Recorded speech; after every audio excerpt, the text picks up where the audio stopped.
My professional motion picture career began in 1962, during the summer between my junior and senior years at the University of Washington. That was the summer of the Seattle World's Fair, the year that Elvis Presley came to town to make a movie. Elvis and company spent about 3 weeks in Seattle, filming scenes on and around the Space Needle and other key fairground sites. Extras were being hired locally, so one morning, having nothing better to do, I went down to the location, applied, and was immediately hired. Hot diggity!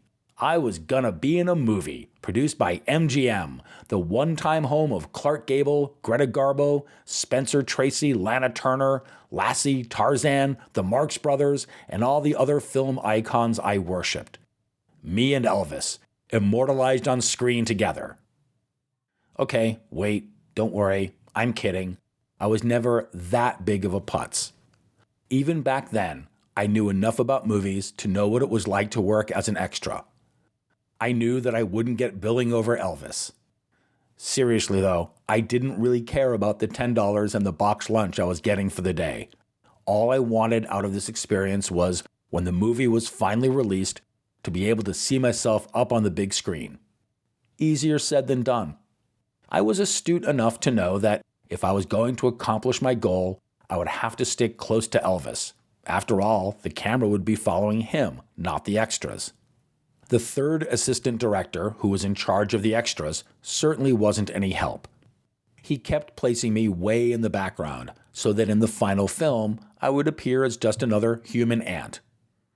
Luckily, this guy didn't hang around after he'd positioned us. He went off and took care of his other duties, and I put my plan into motion.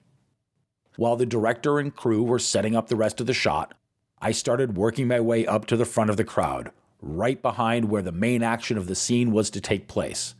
I did this all day. Nobody noticed. In fact, at one point, I got to stand right next to Elvis himself, and we were having a nice friendly chat. That is, until Colonel Parker, his manager, noticed that a lowly extra was talking to His Highness and told the assistant director to tell me to stop bothering Mr. Presley. The AD looked at me for a moment and said, "Don't I know you?" "I don't think so," I said, trying to look totally innocent.